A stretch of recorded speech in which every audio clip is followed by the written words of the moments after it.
আসসালামু আলাইকুম ওয়া রাহমাতুল্লাহি ওয়া বারাকাতুহু। সুপ্রিয় দর্শক, সকলকে আমন্ত্রণ জানিয়ে শুরু করছি এটিএন বাংলার সাপ্তাহিক আয়োজন সুন্দর জীবনের জন্য। ঠিক 2 দিন পর হচ্ছে আশুরা, আর চলছে মুহররম মাস।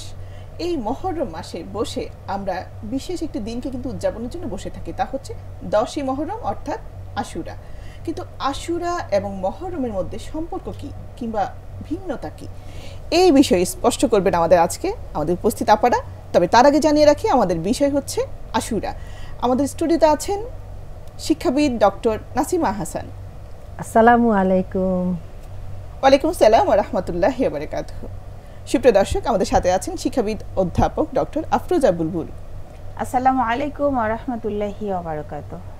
ওয়ালাইকুম আসসালাম ওয়া রাহমাতুল্লাহি ওয়া বারাকাতুহু। সুপ্রিয় দর্শক, আপনাদের সাথে আছি আমি নুসরাত তামান্না ফারুকী। আমাদের যে বিষয় তা হচ্ছে আশুরা। আমরা প্রথমে ডক্টর নাসিমা আপার কাছে একটু জানতে চাই, আপা, যে আমরা আশুরার দিনটা সাধারণত আমাদের আশেপাশে যে কথাটা ঘুরতে থাকে তা হচ্ছে কারবালার একটি ঘটনা। এই কারবালার জন্যই কি আমরা ছুটি পালন করি? মানে এত মর্যাদা দিয়ে আমরা যে 10ই মুহররম আশুরা পালন করি, তার কারণটা কি? কারবালা ছাড়াও কি আর কোনো কারণ আছে? অবশ্যই কারবালা ছাড়াও আরও কারণ আছে, এবং কারবালা অবশ্যই একটি হৃদয় বিদারক ঘটনা ছিল ঐতিহাসিকভাবে। কিন্তু এটা আমাদের রাসূলুল্লাহ সাল্লাল্লাহু আলাইহি ওয়াসাল্লামের যে শিক্ষা রয়েছে, আশুরা বা মুহররমের 10 তারিখ, 10ম তারিখটাই তো আশুরা বলি, ওই দিনের যে একটা শিক্ষা। ছোট্ট প্রশ্ন ছিল, 10ম এবং আশুরা, আশারার থেকে কি আশুরা এসেছে? আরবি যে 10ম, আচ্ছা, 10ম থেকে এই আশুরা এসেছে, অর্থাৎ মুহররমের 10 তারিখ। অর্থাৎ মুহররম মাস ছাড়া আবার আশুরা আমাদের বোঝা সম্ভব না। এবং আমরা জানি যে আরবি পঞ্জিকার প্রথম মাসটি কিন্তু মুহররম। এই অতি সম্প্রতি আরবি বৎসর নতুন আবার শুরু হয়েছে, যেটা 1447 সাল। হ্যাঁ, এই 47 সাল শুরু হয়ে গেছে, এবং এটা মুহররম দিয়েই কিন্তু শুরু হয়। আমাদের যেমন আমরা যেটা সবসময় অনুসরণ করি হলো যে খ্রিস্টীয় ক্যালেন্ডার, সেটা জানুয়ারি দিয়ে শুরু হয়, 1 জানুয়ারি দিয়ে, কিন্তু এই মুহররম মাস চলেই এসছে, এবং এই 10 তারিখেই হবে আশুরা। এখন এই আশুরায় যে আমরা ছুটি পালন করি, এটা শুধুমাত্র কারবালার নয়। যদিও ছোটোবেলায় আমরা দেখেছি কি, যখনই মুহররম মাস আসবে বিভিন্ন মাধ্যমে তখন আমরা শুনতে পেতাম নজরুলের সে বিখ্যাত গান, যে মুহররমের চাঁদ এলো এই কাঁদাতে ফের দুনিয়া। হ্যাঁ, এটা বলতো। তা আসলে যে শুধু শোকের মাস কি? শুধু শোকের মাস নয়। হ্যাঁ, কারবালার ঘটনাকে আমরা কখনো ভুলে যাব না। রাসূলুল্লাহ সাল্লাল্লাহু আলাইহি ওয়াসাল্লামের দৌহিত্রকে এইভাবে যে শহীদ করা হয়, এবং তার আরও অনেক প্রিয়জন সহ, তো সেটাকে অবশ্যই আমরা ইতিহাসের পাতায় এবং ইতিহাসের সেই কোষ্ঠী পাথরে যাচাই হবে, সেখানে শিক্ষণীয় জিনিসগুলো, তিনি যে ইনসাফের জন্য, হ্যাঁ, ইসলামের আওয়াজকে আরও বুলন্দ করার জন্য, হক প্রতিষ্ঠার জন্য জীবন দিয়েছিলেন, সেটা অন্য ব্যাপার। কিন্তু যেটা আশুরা, সেটা কিন্তু আসলে অন্য কারণে আশুরা নামে বেশি বিখ্যাত, এবং সেটাকে এই 10ম দিনে আল্লাহর রাসূল বিভিন্ন রকমের ইবাদতের কথা বলেছেন, তার মধ্যে অন্যতম হলো সিয়াম পালন করা। হ্যাঁ, অর্থাৎ রোজা রাখা। হ্যাঁ, যেটা এটা বিস্তারিত আমরা আরও যাব। কাজে কিন্তু দর্শকদের উদ্দেশ্যে একটু ক্লিয়ার করব যে সিয়ামটা হচ্ছে কোরআনের ভাষা। হ্যাঁ, রোজা রাখা, আমরা বলি রোজা রাখা। এবং পূর্ববর্তীতে এই মুহররমের মাসে রোজা রাখাটা কিন্তু ফরজের মতো ছিল। তারপর দ্বিতীয় হিজরিতে যখন রোজা পালন ফরজ হলো, তখন কিন্তু এটা নফল হয়ে গেল। এবং এই শাহরুল্লাহ অর্থাৎ মুহররম মাসকে কিন্তু আল্লাহর মাসও বলা হচ্ছে। আগে এটা ফরজ ছিল, হ্যাঁ, আচ্ছা, কিছু কিছু বর্ণনায় পাওয়া যাচ্ছে। কাজে আমাদের বুঝতে হবে যে এটা খুবই গুরুত্বপূর্ণ, এই ফজিলতের ব্যাপার আছে এই আশুরার সাথে। এবং আরও আছে কি, এই দিনে মুসা আলাইহিস সালামকে আল্লাহ তাআলা ফিরাউনের যে প্রতাপ এবং অত্যাচার, সে থেকে পুরো বনি ইসরাইলকে, জাতিকে উদ্ধার করেছিলেন, এবং সমুদ্র পার হয়ে গিয়েছিলেন। আমরা জানি যে একটি লাঠির আঘাতে অলৌকিকভাবে সমুদ্র 2 ভাগ হয়ে গিয়েছিল, এটা সেই দিনের ঘটনা। এবং মুফতি মিন্টের বক্তৃতায় দেখলাম যে উনি বললেন যে নূহ আলাইহিস সালামের কিস্তি, এটাও এই দিনেই লেগেছিল সেই জুদি পর্বতের সাথে। অর্থাৎ এখানে কিন্তু আমরা দেখছি কি, মানব জাতির মধ্যে যারা ঈমানদার, তাদেরকে আল্লাহ তাআলা কিভাবে উদ্ধার করেছেন, বাঁচিয়েছেন, কোত্থেকে? সেই অত্যাচার থেকে মানুষের, হ্যাঁ, তারপর বেইনসাফি থেকে। কাজে এগুলো আমার ভুললে চলবে না। আমি সিয়াম পালন করব, আরও ডিটেইলে আমরা জানবো, আমাদের এই বোনও আছেন, বিজ্ঞ বোনও বলবেন যে আরও কি অনেক কিছু করা যায়। কিন্তু এখানে আমি বলবো এই শিক্ষা জানি আমি ভুলে না যাই যে ফেরাউনের কবল থেকে যে মুসা আলাইহিস সালামকে উদ্ধার আল্লাহ তাআলা করেছেন, এইটার সেলিব্রেশনে যে এই যে রোজা রাখা হচ্ছে, আল্লাহ রাসূল যে বললেন যেটা ইহুদিরাও রাখে, এটা শিক্ষা আমাদের ভুলে গেলে চলবে না। আমাদের জীবনে অনেক সময় অনেক কিছুই আসে, অনেক দুশ্চিন্তা, অনেক বিপদ, নিঃসঙ্গতা। তো ওখানে আবার আরেকজন আন্তর্জাতিক খ্যাতিসম্পন্ন স্কলার এভাবে বলছিলেন, এটা যেমন ফেরাউন একটি জাতিকে যেভাবে কবজা করে রেখেছিল অত্যাচার করে, নিপীড়ন করে, সেরকম আমাদের অনেক বিপদ আপদ আমাদেরকে একদম চেপে বসে। কিন্তু আল্লাহ তাআলার দিকে যখন আমরা রুজু হই, তার কাছে চাই, তার কাছে ইস্তেগফার করি, তখন এই সমুদ্রের মতো তিনি খুলে দেন পথ। সুবহানাল্লাহ। তো এটা যেন ভুলে না যাই আমরা। তিনি বলছেন যে প্রতি মুহররমে তাহলে শিক্ষা হোক নতুন করে নিজেকে তৈরি করা, আমি যেন একটা নতুন মানুষ হই। তো আমি এখানে আবার একটি বাল্যকালের স্মৃতি বলতে চাচ্ছি যে যখন 1 জানুয়ারি আসতো, সকালে আমরা উঠে জল্পনা কল্পনা করতাম যে নামাজটা পড়তে পেরেছি কিনা, নামাজ না পড়লে যে হায় হায় সারা বছর তো নামাজ পড়তে পারবো না, এরকম একটা বুদ্ধিশুদ্ধি সবাই বলতো যে বছরের প্রথম দিন যদি মিস করো। তো এখানে কিন্তু কথাটা এটা যে আমার মধ্যে সেই দৃঢ়চিত্ততা থাকতে হবে যে নতুন যে আরবি মাস শুরু হলো, নতুন বৎসর শুরু হলো, আল্লাহ তাআলা যে আরেকটি নতুন বৎসরের আমাকে দেখালেন, এটা যেন আমাকে একটি নতুন সম্ভাবনার দ্বার খুলে দেয় ভালো মানুষ হওয়ার জন্য, আল্লাহর প্রিয় বান্দা হওয়ার জন্য। সেই ছোটোবেলার কথাটি আবার এখানে আমি বলি যে পয়লার দিন থেকে নামাজ মিস না হোক, অন্য দিনও না হোক। যেমন ফজরেরটা নিয়েই অনেকের আমাদের অনেক ধরনের ঝামেলা হয়, হয়তো রাতে ঘুমায়নি, বেশি রাত জেগেছে। তো এটা দিয়ে তো শুরু সারাদিনের না হয় নামাজ, কিন্তু আরও যে আমল, এটা যেন ভুলে না যায়। কাজে একটি নতুন মানুষ যেন হই এবং নতুন উদ্যোগে যেন যাই, মানব কল্যাণে কাজ করি। এবং এই মাসে যা যে ইতিহাস, বিশেষ করে উমর রাদিয়াল্লাহু আনহু যে হিজরি সাল গণনা শুরু করেছেন, সেটা কিন্তু রাসূলুল্লাহ সাল্লাল্লাহু আলাইহি ওয়াসাল্লামের হিজরতের 16 বছর পর। কাজে হিজরতের উফাতের পর, অবশ্যই ওনার আমলে মানি তো ওনার উফাতের পর 16 বছর পরে হিজরি, মানে 622-এর পরে 638-এ যে উনি এটা প্রচলন করেছেন, ওটা আরও বিশদ ঘটনা আছে। এখানে হিজরতটাও হলো আরেকটি শিক্ষার ব্যাপার। এই 10ই মুহররম, মানে মুহররম মাসেই তো উনি হিজরত করেছিলেন। যে এখানে উনি বলছেন যে মক্কা ওনার জন্য অন্ধকার হয়ে গিয়েছিল, মক্কা ওনাকে শেষ করে দিতে চেয়েছিল, কিন্তু তিনি সেটা বসে থাকলেন না। আল্লাহর হুকুমে কি করলেন, তিনি বসে থাকলেন না যে আবার দিন ভালো হবে আমি আবার কাজ করব না, উনি ওই জায়গাটা ছেড়েই চলে আসলেন। এখনও এই ভূগোল দেখলে বা এটা কোনো ভৌগোলিক অবস্থান, এক অবস্থান থেকে আরেকটি অবস্থান নয়, বরং আধ্যাত্মিকভাবেও কিন্তু তিনি আমাদের শিখিয়েছেন যে নতুন নতুন হিজরি বৎসর আসবে, আমরা নতুন মানুষ হব ইনশাআল্লাহ। একটু আপার কাছে আসি। আপা, আমি মুগ্ধের মতো শুনছিলাম আপা যে বর্ণনাটা দিচ্ছিলেন আশুরার, কিংবা তার আগে মুহররম মাসের বিশেষ কিছু ঘটনা যেটা আমরা রাসূলের মাধ্যমে, কোরআনের মাধ্যমে, রাসূল সাল্লাল্লাহু আলাইহি ওয়াসাল্লামের মাধ্যমে আমরা পেয়েছি। একটু আমরা জানতে চাই যে রাসূল সাল্লাল্লাহু আলাইহি ওয়াসাল্লামের মাধ্যমে আমরা যে আমলগুলো পেয়েছি, তার মধ্যে আশুরার দিন আমরা কি কি আমল করতে পারি, স্পষ্টভাবে যদি আমার দর্শকদের জন্য একটু বলেন। সুবহানাল্লাহ। এটা আমি যদি বলি যে সূরা তাওবাতে আল্লাহ রাব্বুল আলামিন যেটা বলেছেন যে আল্লাহ যখন, মানে যেই দিন পৃথিবী এবং আসমান তিনি তৈরি করেছেন, তখন থেকেই আল্লাহর কিতাবে গণনার জন্য পুরা মাস, বছরকে উনি 12টা ভাগে ভাগ করেছেন, অর্থাৎ 12 মাস।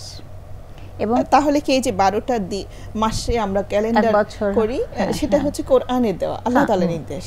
আচ্ছা। এবং তবে একটা কথা আছে যে আমাদের এখানে তো 365 দিনে এক বছর হয়, এইটাকে আমরা 12টা ভাগে ভাগ করেছি। আল্লাহর হিসাবে যে কত দিনে বছর, এটা আল্লাহ বেশি ভালো জানেন। কিন্তু পৃথিবীর জন্য, মানব জাতির জন্য আল্লাহ তাআলা 12টি মাসকে পৃথিবীবাসীদের জন্য, তো সেই হিসেবে আমাদের জন্য 30, কখনো 31, আবার যদি আমরা আরবি মাসে আসে যাই তাহলে 29 দিনেও মাস হচ্ছে। সেই হিসেবে সেই 12 মাসের মধ্য থেকে আল্লাহ রাব্বুল আলামিন বলছেন তার কাছে সম্মানিত মাস হচ্ছে 4টা। তো এটা উনি পর্যন্ত বললেন। আর হাদিস থেকে আমরা যেটা দেখি যে এই 4টা মাস কি কি, রাসূলুল্লাহ সাল্লাল্লাহু আলাইহি ওয়াসাল্লাম বলেছেন 4টা মাসের মধ্যে 3টা মাস হচ্ছে পরপর, আর একটা মাস হচ্ছে রজব। পরপর কোনটা? জিলকাদ, জিলহজ, মুহররম এবং রজব। তো রজবটা হচ্ছে যে 2 মাসের মধ্যবর্তী, উনি এভাবে বলেছেন আর কি।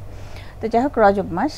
এখন দেখা যাচ্ছে যে যে সম্মানিত মাসগুলো তার মধ্যে একটা হচ্ছে মুহররম, এবং আপা যেটা বললেন যে হিজরি সাল যে গণনা করা হয় সেটা হচ্ছে মুহররম দিয়েই শুরু। আর এই মুহররম মাসের 10 তারিখ, যেটাকে আমরা আশুরা নামে চিনি, এই দিনে অতীতে অনেক ঘটনাগুলো ঘটেছে এবং অনেক বর্ণনা থেকে দেখা যায় এটা আসলে কোরআন এবং হাদিসের সরাসরি রেফারেন্স নাই এভাবে, কিন্তু যারা ইতিহাসবেত্তা, যারা ওই সময় মানে রাসূল সাল্লাল্লাহু আলাইহি ওয়াসাল্লাম যখন জীবিত ছিলেন, যখন উনি ইসলামের ছায়াতলে আসেন নাই, যার কাছে নবুয়ত আসে নাই, সেই সময়ও আরবের লোকেরা এই আশুরার দিনটাকে খুব মর্যাদা সহকারে ওরা পালন করতেন এবং ওনারা রোজা রাখতেন। তাহলে দেখা যাচ্ছে জাহিলিয়াতের যুগেও এই আশুরার দিনটাকে কিন্তু তারা মর্যাদা সহকারে পালন করতেন, কারণ এটার সাথে অনেক ঐতিহাসিক ঘটনাগুলো সম্পৃক্ত ছিল।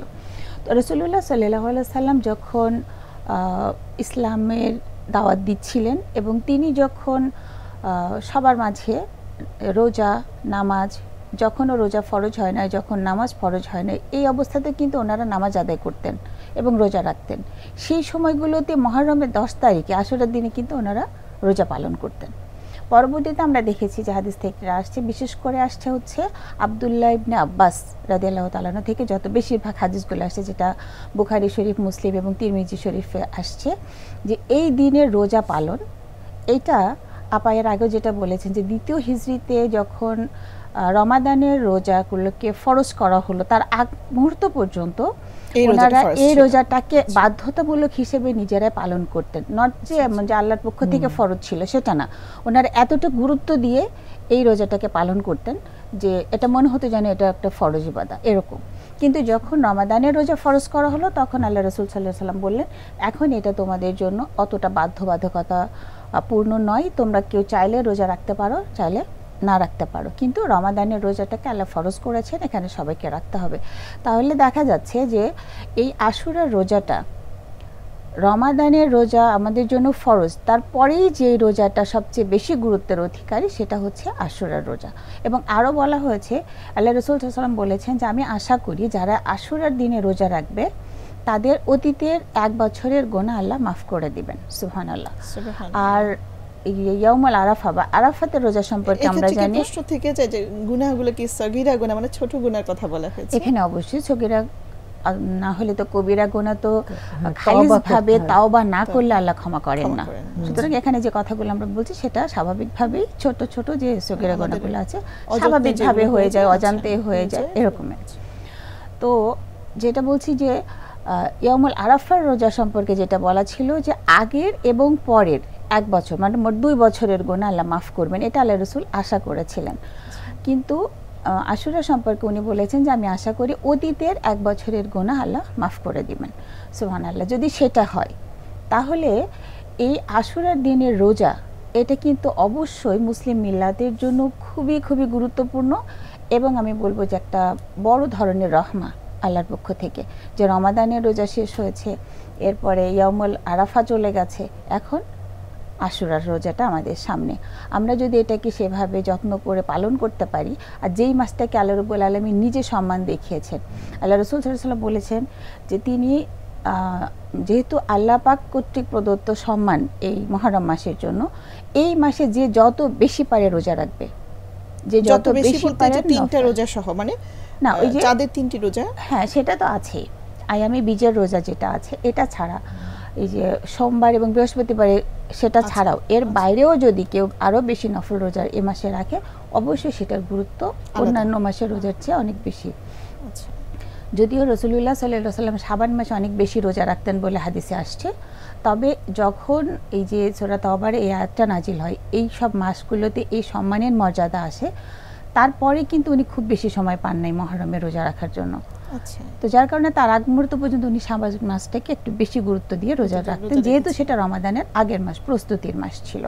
তো সেদিক থেকে যদি আমরা দেখি রাসূলের যুগে মুহররমকে আমরা কিভাবে পেয়েছি এই প্রশ্নে আমি আপনার কাছে একটু পরে ফিরছি, একটু আপনার কাছে আসি। আপা তো খুব সুন্দর করে আমাদের আমলগুলো বললেন যে আমরা আসলে স্পষ্টভাবে জেনেছি যে আমাদেরকে এই সময়ে রোজাটা হচ্ছে স্পেশাল। সাথে আরেকটা সেটা হাদিস থেকে, সেটা হচ্ছে ইস্তেগফার করা। আপা যেটা বলেছেন যে বনি ইসরাইল কে আল্লাহ রাব্বুল আলামিন এই যে ফেরাউনের আযাব থেকে বা কবল থেকে রক্ষা করলেন, এরকমের আরেকটা আসছে যে নূহ আলাইহিস সালামের সময় যে বন্যার কবল থেকে, তাহলে ওখান থেকে কিন্তু আল্লাহ রাব্বুল আলামিন রক্ষা করে তাদের তওবাকে আল্লাহ কবুল করেছিলেন। তাওবার বিষয়ে এবং রাসূলের যে আমল সবকিছু বিষয়ে আমি আপনার কাছে একটু পরে ফিরি, একটু আপনার কাছে আসি। আপা কিন্তু আমাদেরকে স্পষ্টভাবে আমলের ব্যাপারে জানিয়েছেন, কিন্তু মুহররমকে নিয়ে বা 10ই মুহররমকে নিয়ে আমাদের সমাজে কিন্তু অনেক ভ্রান্ত কিছু বেদাত বলি, ভ্রান্ত ধারণা বলি, চর্চা বলি, অনেক কিছুই প্রচলিত, যেগুলো অনেক সময় আমরা আমল হিসেবে কিন্তু করছি, আল্লাহর কাছে কবুল হয়তো প্রশ্নই আসে না। একটু আপনাকে আমার দর্শকের জন্য একটু বলবেন যে কোন কোন কাজকে আমরা চিহ্নিত করতে পারি যেটা আমাদের ভ্রান্ত ধারণা? অবশ্যই রাসূলুল্লাহ সাল্লাল্লাহু আলাইহি ওয়াসাল্লামের সময় মুহররম মাসে অথবা 10ই মুহররম উনি যা যা করেছেন আমরা সেগুলো করব, আর যেটা যেটা করেননি বা যা কিছু উনি করে এর সাথে সংযোগ করে আমরা কিন্তু কিছু করতে পারবো না। এটা হলো প্রথম আমাদের। স্পেশাল অনেকে রান্না বান্না করেন, সেটা কি এর মধ্যে আসবে? সেটাই বলছি যে প্রথম বুঝতে হবে যে আমরা যদি পুরো বিশ্বটাকে দেখি, যে অনেক জায়গায় আমরা দেখি অনেক জাতিতে এই দিনগুলোতে শোক পালন এত প্রচণ্ড রকমভাবে করে যে নিজের ক্ষতি করে বসে। তারপরে আরও নানান ধরনের বেশ কিছু উপকরণ নিয়ে তারা এই শোক পালন করে, তারপর নিজেকে নিজে আঘাত করে, এগুলো করে থাকে। তো যেটা আসলে ইসলামে জায়েজ নেই। আল্লাহর রাসূল কখনোই শোক পালনের জন্য এভাবে করেননি, বরং শোকের সময় তিনি নীরবে অশ্রু বিসর্জন দিয়েছেন, কিন্তু আল্লাহর কাছে দোয়া করেছেন। সেটা তো এটা হলো ঐতিহাসিক ঘটনাকে কেন্দ্র করে তারা এই শোক পালন করেন এই 10ই মুহররমে। আরেকটি হলো কি যে আমরা যেটা দেখি যে ওই দিন অনেক সময় বিশেষ কিছু রান্না বান্না করা হয় কিছু কিছু এলাকায়। বাংলাদেশে যেটা প্রত্যক্ষভাবে আমরা দেখেছি, ছোটবেলাতেও দেখেছি যে ওই সময় কিছু রান্না বান্না করেন এবং তারা খুব ভক্তি সহকারে ওগুলা মানে খাবারগুলো গ্রহণ করেন। তো এই ভক্তি সহকারে খাবার গ্রহণ দোষের নয়, যদি ওখানে তার বিশ্বাস থাকে যে এখানে কোনো ধর্মীয় কিছু আমি পাবো বা আল্লাহর কাছে কিছু পাবো, সেটা কিন্তু তাহলে ভুল হবে, এটা করা চলবে না। তখন আরও কি হয় যে স্পেসিফিক্যালি কুরবানির গোশতকে শুকিয়ে বা কোনো না কোনোভাবে সংরক্ষণ করে মুহররম পর্যন্ত এনে খাওয়া, এটাও তারা একটি অনেকটা খুব সওয়াবের। আমি সেটা জিজ্ঞেস মানে ওনারা যেগুলো করেন, যারা এই কাজগুলো করেন, তারা কি আল্লাহর কাছ থেকে সওয়াব পাওয়ার নিয়তে এগুলো করেন? সেটাই বলছি, যদি ওইটাই মনে করেন এবং তাদের মনে যদি ওটা থাকে, মুখে উচ্চারণও না করেন, তাহলে কিন্তু এটা অবশ্যই বিদআত হবে, অতিরিক্ত জিনিস হয়ে যাবে, যেটা আল্লাহ রাসূল বলেই যাননি আমাদের জন্য। তা আমি এই জন্য প্রথমে একটি কথা বলেছি যে আল্লাহ রাসূল আসলে যে আমলগুলো করেছেন ওটা আমরা এই বোনের কাছ থেকে জানলাম। এর বাইরে যদি আমরা কিছু করতে যাই অন্য একটা বিশ্বাস নিয়ে, তাহলে করতে পারবো না। এখন কেউ যদি ভালো মন্দ খায়, যেমন সারাদিন রোজা রেখেছে, সেটা খেতেই পারে, কিন্তু এটা কোনো পূর্ব ধারণা থেকে যেটা আমার পূর্বপুরুষ কেউ করে এসছে বা এটাকে তারা সওয়াব মনে করেছে বা এই দিনে করলে এটা অনেক ভালো, বা অনেকে বলেন যে ওই দিন কারবালা প্রান্তরে যে রাসূলুল্লাহ সাল্লাল্লাহু আলাইহি ওয়াসাল্লাম দৌহিত্রকে হত্যা করা হয়েছিল, সেই দিন স্পেসিফিক কিছু খাবার ওনারা খেয়েছিলেন, যদিও ইতিহাস এটা পাওয়া যায় না, সেটা খেলে খুব ভালো। এই যে খুব ভালো বা সওয়াব মনে করছেন, এটাও খুবই অদ্ভুত। কেননা আমরা আসলে ইসলামের শিক্ষাই হলো কোরআনে আল্লাহ তাআলা যা বলেন সেটা পড়ে বুঝে নেওয়া এবং আল্লাহ কি শিক্ষার প্রতি ইঙ্গিত দিচ্ছেন সেই লেসেন্সগুলো আমাদের জীবনে যাতে থেকে যায়। আর কারবালার ইতিহাস থেকেও আমরা তো শিখব ইনসাফের কথা, তাই না? স্বৈরাচারের বিরুদ্ধে কথা বলার কথা, অন্য কিছু তো নয়। শুধু সেটাই না, যে মানে আল্লাহর একত্ববাদের উপরে দৃঢ় থাকা, সেখানে কোনো কিছু মিশ্রিত না করা, তাই না? কোনো মানুষের ইনফ্লুয়েন্স বা অন্য কোনো জাতির ইনফ্লুয়েন্স সেখানে কাজ করবে না, এটাই কিন্তু শিক্ষা। কিন্তু সেটা শিক্ষা থেকে আমরা কিন্তু অনেক বিচ্যুত হয়েছে। কাজে এগুলো হলো ভ্রান্ত ধারণা। কাজে দর্শকদের কাছে আমার অনুরোধ হলো আপনারা ইতিহাসটা ভালো করে জানবেন, আল্লাহ রাসূল কিভাবে এই দিনগুলোকে উদযাপন করেছেন। আমরা যদি এক্সট্রা কিছু করতে চাই, ওইটাই কিন্তু সমস্যা, তখনই কিন্তু এটা বিভ্রান্তি হবে, ভ্রান্তি হবে, আমার ছেলে মেয়েও কিন্তু ভুলভাল শিখবে, এটা যাতে না হয়। এবং এটা কিন্তু আমার উপর বর্তাবে আমি যদি করি। আমরা যতটুকু পারি ইসলামকে শিখবো, ইতিহাসও জানবো এবং তার শিক্ষাগুলো আমাদের জীবনে প্রতিফলিত করবো। হ্যাঁ, ইনশাআল্লাহ। সুপ্রিয় দর্শক, আপনাদের জন্য মেসেজ থাকলো আসলে এটাই, যে আমরা জানবো, জেনে বুঝে করব, না জেনে আমরা কোনো কিছু পালন করব না ইনশাআল্লাহ। আমাদের সময় প্রায় শেষ প্রান্তে, আমরা একটু আপার কাছে আসি। আপা, যে বিষয়টা আমরা কতক্ষণ বলছিলাম আমলের ব্যাপারে, যে রাসূল সাল্লাল্লাহু আলাইহি ওয়াসাল্লাম, আমরা এই বিষয়ে আপার থেকে জেনেছি যা ভ্রান্ত, যে যা রাসূল করেননি তা আমরা করব না। আপনি শেষ করতে চেয়েছিলেন একটা বিষয় দিয়ে, যে এখান থেকে শিক্ষাটা কি, রাসূল কি করেছেন, সেখান থেকে আমরা কীভাবে শিক্ষাটা পাই। যেটা আমরা কন্টিনিউ করছিলাম, যে এই দিনের রোজা, ঠিক আছে। তো আল্লাহ রাসূল সাল্লাল্লাহু আলাইহি ওয়াসাল্লাম এবং তার সাহাবা কেরামগণ ওই আশুরার দিনে ওনারা আগে থেকে রোজা রাখছিলেন, কিন্তু হলো কি একদম শেষের দিকে যখন ওনারা মদিনাতে একদম লাইফের শেষের দিকে যখন রাসূলুল্লাহ সাল্লাল্লাহু আলাইহি ওয়াসাল্লাম, তখন উনি জানতে পারলেন যে এটা ইহুদিরাও করে, এই দিনে রোজা রাখে। তখন উনি জিজ্ঞেস করলেন, মদিনাতে যখন আসলেন তখন, মদিনার জীবনেরও শেষের দিকে ওনার, উনি প্রথম দিকে এগুলো নোটিস করেন নাই। উনি ভাবছেন যে মক্কাতে ওনারা যেভাবে করতেন এরা মনে হয় এখানে সেভাবে করে। আচ্ছা, এই ঘটনাটা সম্ভবত প্রচলিত আছে চারদিকে। হ্যাঁ, এটা অনেকেই জানি আমরা। তো উনি ইহুদিদের কাছ থেকে এটা শুনলেন যে তোমরা কেন রোজা রাখো। তো তখন ওনারা যেটা বললেন যে এই দিনে মুসা আলাইহিস সালামকে ফেরাউনের কবল থেকে রক্ষা করা হয়েছিল এবং আমাদের কওমকে রক্ষা করা হয়েছে, ফলে মুসা আলাইহিস সালাম শুকরিয়া আদায় করার জন্য এই দিনে রোজা রাখতেন, তাই আমরা রোজা রাখি। আল্লাহ রাসূল সাল্লাল্লাহু আলাইহি ওয়াসাল্লাম বলেছিলেন যে আমি তো মুসা আলাইহিস সালামের আরও বেশি নিকটবর্তী তোমাদের থেকে, সুতরাং এটা আমি বেশি হকদার যে তার এই সুন্নাহটা আমরা পালন করব। আমি যদি আগামী বছর রোজ জীবিত থাকি, তাহলে অবশ্যই আমি এই আশুরার সাথে সাথে এর আগের দিন অর্থাৎ 9 তারিখ আমি রোজা রাখবো। তো এই হাদিস থেকে যেটা আসে সেটা হচ্ছে, এবং পরবর্তীতে জানা যায় যে সে পরবর্তী বছর আসার আগে ওনার ওফাত হয়ে যায়, ফলে উনি আর পরবর্তী বছরে আশুরার রোজা বা তার আগের দিনের রোজাটা রাখতে পারেন নাই। কিন্তু তার কথা অনুযায়ী তার সাহাবা কেরামগণ কিন্তু পরবর্তীতে ওনারা 9 এবং 10 তারিখে রোজা রাখতেন। আর একটা হাদিসেও আসছে যে কেউ যদি 9 তারিখ রাখতে না পারে, সে যেন অবশ্যই 10-এর সাথে মিলিয়ে 11 তারিখে রোজা রাখে। কারণ হচ্ছে ইহুদিরা মাত্র 10 তারিখটা রোজা রাখে আশুরার দিনে। সুতরাং তাদের সাথে একটু পার্থক্য তৈরি করার জন্য যারা মুসলিম তাদের জন্য উচিত হচ্ছে হয় 9-10 অথবা 10-11। 9-10 করতে পারলে খুবই ভালো। যদি আমরা না পারি, কেউ অনেক মা বোনেরা আছে 9 তারিখে হয়তো তাদের শরীর খারাপ থাকতে পারে, তাহলে তারা 10-এর সাথে 11 মিলিয়ে রাখবেন। আর যাদের শরীর খারাপ থাকবে, যারা এই দিনে পারবেই না রোজা রাখতে দিন দুটাতে, তাহলে তাদের জন্য শুধু ইস্তেগফার করবে এবং কিছু নেক আমল করবে, সাদাকা করবে অথবা তাসবিহ তাহলিল পড়বে। সেটা এখানে একটু অ্যাড করতে চাই, শুধু 10ও কেউ রাখতে পারে, যদি শরীরে না কুলায় সে একদিনই রাখবে, কারণ আল্লাহ তো তার আমলনামা দেখছেন। অবশ্যই, কারণ এই মুহররমের রোজাটা আসলে ফরজ তো নয়, 2 দিন, কাজে যে পারবে না 2 দিন পর পর সে একদিনই রাখুক, তবুও তো ভালো ইনশাআল্লাহ। তো এরপরে যেটা হচ্ছে যে এই দিনে, এই আশুরার দিনে যতগুলো ঘটনা ঘটেছে এবং যা আবার পরবর্তীতে ঘটবে, অনেকে বলে থাকে যে আল্লাহ রাসূল সাল্লাল্লাহু আলাইহি ওয়াসাল্লামের সময় তো আর কারবালার যে ঘটনা সেটা তো ঘটে নাই, ফলে উনিও তো আর ওই দিনটাকে ওভাবে সেলিব্রেট করতে পারেন নাই।